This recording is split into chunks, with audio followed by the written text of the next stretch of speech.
All right, welcome to today's Explainer. Today, we're diving deep into the majestic Benin Empire, and we're doing it through the incredible bronze artworks that documented its rise, its diplomatic triumphs, and, ultimately, its tragic fall. We're talking about an African kingdom that built a sprawling metropolis back when London was still busy burning witches. And we're going to trace this whole epic story by examining the very artifacts that recorded their history.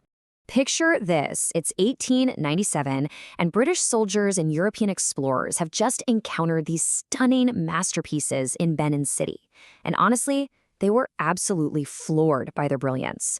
Leading ethnologists of the time, like the German scholar Felix von Luschen, literally compared these bronzes to the finest Renaissance art. He basically said that even master sculptors like Benvenuto Cellini couldn't have cast them any better. But here's the crazy part. Rather than actually credit the Edo people who made them, these Europeans experienced some profound cognitive dissonance. To explain away the undeniable sophistication staring them right in the face, they invented these wild, outright racist theories. They were seriously suggesting the bronzes were left behind by some lost Roman expedition, or survivors from Atlantis, or that they had to be the result of Portuguese instruction. Really anything to avoid admitting that Black Africans had completely mastered bronze casting centuries before Europeans even showed up. So, to really get this, we need to understand exactly who these bronzes were made for. They were created for the Oba. Now, the Oba wasn't just your standard political king. He was a god king. To the Edo people, he was the literal and spiritual center of the universe. We're talking about a divine bridge between the human and spirit worlds. His absolute authority is what maintained cosmic order and kept the entire kingdom prospering. And you can see this divine nature baked right into the art itself. The Oba is frequently depicted alongside some very specific royal symbols. For instance, you've got the mudfish.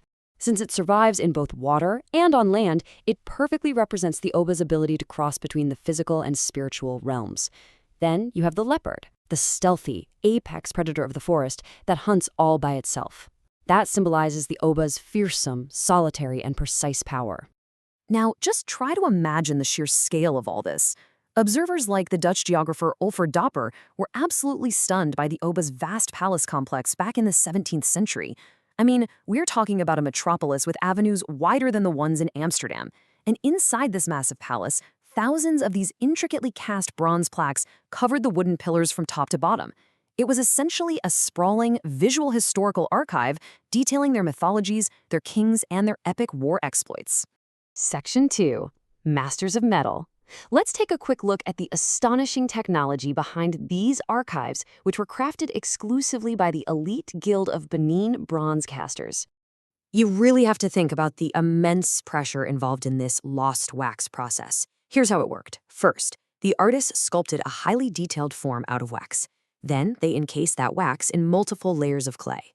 Once they heated it up, the wax melted and literally ran out, hence the name lost wax. Next, they poured molten bronze, heated to over 1,000 degrees Celsius, straight into that hollow space. And finally, to get the piece out, they had to completely break the clay mold. That meant every single intricate plaque or bronze head was a flawless, unrepeatable masterpiece. If you messed up, the entire piece was ruined. No second chances. Because of that, this wasn't just your run-of-the-mill metalworking. It was a deeply sacred spiritual undertaking. The workspace was considered holy ground. The artists observed strict taboos, they worked in total silence, and they actively invoked the blessings of Ogun, the fierce god of iron, metalwork, and war. They needed his favor to ensure the molten alloy of copper and tin flowed perfectly without crocking that precious clay mold. Section 3. Diplomacy and Trade. So, how did the Benin Empire engage with the outside world? Let's look at their early encounters with European explorers. There's a really stark contrast in these encounters. Back in the late 1400s, the Portuguese arrived and engaged in respectful, equal-footing diplomacy. They exchanged ambassadors, and trade was conducted strictly on the Oba's terms. But fast forward to the late 1800s, and the British arrive. Completely different story. Driven by an aggressive, imperialistic thirst for total economic control during the scramble for Africa, the British relied heavily on coercion and showed a complete disregard for Benin's long-standing sovereignty. Now, that earlier era was an absolute masterclass in cultural exchange. During Benin's golden age, under leaders like Oba Asidje, they cleverly absorbed Portuguese brass manillas, basically trading bracelets to fuel their massive bronze art production. They integrated European firearms into their military and even explored Christianity, with the Sijie building the very first churches in Benin City. They imported velvet and mirrors and even adapted words into the Edo language, like ebo for white man. You can actually find motifs of Portuguese soldiers and Catholic bishops intricately woven right into their traditional artworks. They were engaging globally, but they were keeping complete control. Moving into our next section, the fall. Sadly, that equal footing just wouldn't last. The Industrial Revolution was booming, and it brought British forces hungry for rubber and palm oil right to Benin's doorstep. If we track the timeline of 1897, we're looking at an inevitable, tragic collision. It kicks off with an ambitious British official named James Phillips. He attempts to force his way into Benin City during the sacred Igu festival, a time when the city was strictly, non-negotiably closed to foreigners. Despite clear warnings, Phillips pushed forward, and his delegation was ambushed and killed by Benin warriors. Well, the British response was immediate and devastating. They launched a punitive expedition, burning its way toward the capital until February 18th. In a matter of days, a 500-year-old empire was absolutely destroyed. To pull this off, the British responded to that ambush with an overwhelming military force of 2,200 men, led by Admiral Sir Harry Rawson. And the harsh reality? They came armed with devastating Maxim machine guns and modern artillery. Those weapons just absolutely shattered the empire's traditional defenses. But how do you justify that kind of overwhelming force? Well, the British controlled the narrative. They took the very real Edo practice of ritual human sacrifice and used it as their moral justification for the invasion. By focusing entirely on that one aspect, British officials expertly framed their conquest as a noble mission to put an end to backward, barbarous customs. They painted themselves as the civilized saviors rescuing people from a savage king, neatly hiding the fact that they were really just removing a massive economic obstacle. But the actual reality of this so-called civilizing mission was nothing more than organized plunder.